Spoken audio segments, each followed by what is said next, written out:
नमस्कार। आज हम बात करने वाले हैं बौद्ध साहित्य के बारे में। एक बहुत ही विशाल और गहरा विषय। और इसमें भी हम खास तौर पर देखेंगे त्रिपिटक को। कभी सोचा है कि बुद्ध की वो सारी बातें, वो सारी शिक्षाएं हजारों साल बाद भी हम तक कैसे पहुंची, वो भी एकदम सुरक्षित? तो चलिए इसी रहस्य को आज सुलझाते हैं। तो सबसे बड़ा सवाल यही है ना कि भगवान बुद्ध ने अपने जीवन के 45 सालों में जो कुछ भी सिखाया, जो उपदेश दिए, वो सब आज हमारे पास कैसे मौजूद हैं? उन्हें कैसे सहेज कर रखा गया है? बस इसी एक सवाल का जवाब है त्रिपिटक। और यही आज हमारे सफर का केंद्र बिंदु है। तो वो जवाब है त्रिपिटक।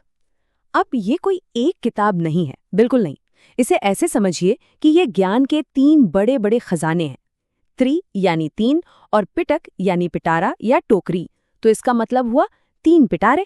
और ये पिटारे इसलिए बनाए गए ताकि बुद्ध की शिक्षाओं को एक व्यवस्थित तरीके से संभाल कर रखा जा सके। तो फिर देर किस बात की? आइए एक एक करके इन 3 पिटारों को खोलकर देखते हैं। हर पिटारे में ज्ञान का एक बिल्कुल अलग पहलू छिपा है, और जब हम तीनों को समझ लेंगे तभी बुद्ध की शिक्षाओं की पूरी तस्वीर साफ होगी। ये देखिए, स्क्रीन पर जो है वो एक तरह से पूरे त्रिपिटक का रोड मैप है। 3 नाम है, विनय पिटक, सुत्त पिटक और अभिधम्म पिटक। मोटे तौर पर समझें तो विनय पिटक है अनुशासन के बारे में, सुत्त पिटक में है उनके सारे उपदेश, और अभिधम्म पिटक वो है गहरा दर्शन, फिलॉसफी। हम एक एक करके इन तीनों को और अच्छे से जानेंगे। तो चलिए शुरुआत करते हैं पहले पिटारे से, विनय पिटक। अच्छा, इसे आप बौद्ध संघ का संविधान या रूल बुक भी कह सकते हैं। ये वो नींव है जिस पर भिक्षुओं और भिक्षुणियों का पूरा समुदाय, पूरा मठवासी समुदाय टिका हुआ है।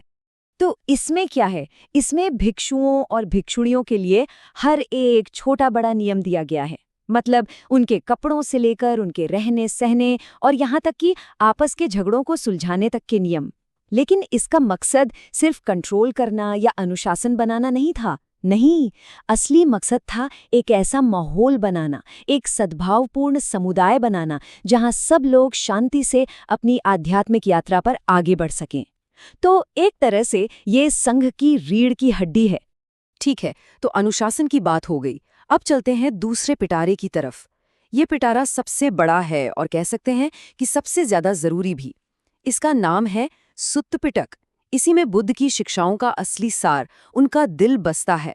यकीनन ये त्रिपिटक का सबसे ज्यादा प्रसिद्ध और सबसे ज्यादा पढ़ा जाने वाला हिस्सा है।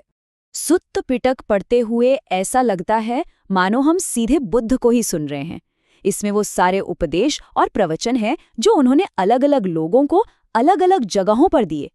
इसमें कहानियां हैं, संवाद हैं, मतलब ये ऐसा प्रैक्टिकल ज्ञान है जिसे कोई भी समझकर अपनी जिंदगी में अपना सकता है। और जैसा मैंने कहा, ये बहुत बड़ा है। इतना बड़ा कि इसे भी 5 हिस्सों में बांटा गया है, जिन्हें निकाय कहते हैं। ये नाम आप देख ही रहे हैं, दीघ निकाय, मध्यम निकाय वगैरह। इनको बांटने का तरीका भी बड़ा दिलचस्प है। कुछ को उपदेशों की लंबाई के हिसाब से बांटा गया, तो कुछ को विषय के हिसाब से, बस इसलिए ताकि पढ़ने और समझने में आसानी हो। तो अब बारी है हमारे तीसरे और आखिरी पिटारे की, अभिधम्म पिटक। ये पिटारा थोड़ा अलग है। ये सबसे ज्यादा दार्शनिक, सबसे ज्यादा एनालिटिकल है। इसे उच्च सिद्धांत का पिटारा भी कहते हैं। तो हाँ, यहाँ पर बातें थोड़ी और गहरी और कह सकते हैं टेक्निकल हो जाती हैं। इसको समझने का सबसे अच्छा तरीका है सुत्त पिटक से इसकी तुलना करना। सुत्त पिटक में जो शिक्षाएं हैं वो आम लोगों के लिए हैं, कहानियों और उदाहरणों के जरिए। इसे कहते हैं पारंपरिक शिक्षण। लेकिन अभिधम्म पिटक वो है परम सत्य शिक्षण। ये चीजों को बिल्कुल रॉ फॉर्म में, बिना किसी कहानी के, सीधे सीधे एनालाइज करता है।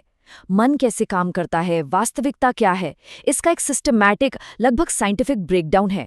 इसे बौद्ध मनोविज्ञान का ब्लूप्रिंट कहना बिल्कुल भी गलत नहीं होगा। तो ये तो हुए 3 पिटारे यानी त्रिपिटक। ये बौद्ध साहित्य की नींव हैं, उसका कोर हैं। लेकिन कहानी यहीं खत्म नहीं होती।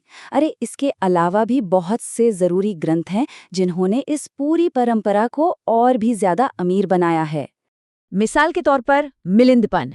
ये किताब बहुत ही अनोखी है। इसमें एक यूनानी राजा जिनका नाम था मिनांडर और एक बौद्ध भिक्षु नागसेन के बीच सवाल जवाब हैं। सोचिए जरा, ये इस बात का कितना बड़ा सबूत है कि हजारों साल पहले भी कैसे पूरब और पश्चिम के विचारों का संगम हो रहा था। फिर आता है महावंश, जिसे द ग्रेट क्रॉनिकल भी कहते हैं। ये श्रीलंका का बहुत बड़ा ऐतिहासिक ग्रंथ है, पर यह सिर्फ एक देश का इतिहास नहीं बताता।